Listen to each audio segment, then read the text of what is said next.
Vu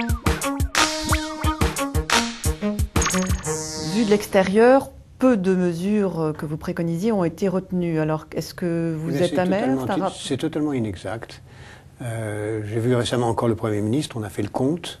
77%, je dis bien 77% des propositions de ce rapport sont appliquées ou en cours de l'être.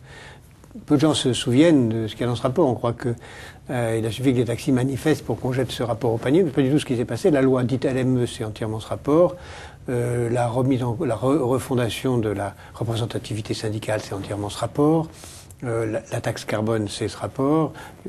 La réforme des collectivités locales, c'est ce rapport. Donc, les 3/4 de nos propositions sont en cours d'être mises en œuvre. La moitié est en œuvre, et donc je suis assez contente pour l'instant de ce qui se fait. Alors, venons-en au G20. Alors, dans votre blog éditorial, vous éditorial de l'Express, vous parlez d'un G20, 20 VAIN. De toute façon, le G20, qui est d'ailleurs pas 20, parce qu'ils sont 27, vous imaginez, 27 chefs d'État, autant de dirigeants de l'institut international pendant 2 jours. Ils ont moins d'une demi-heure de temps de parole chacun. Donc, ça ne peut arriver à rien.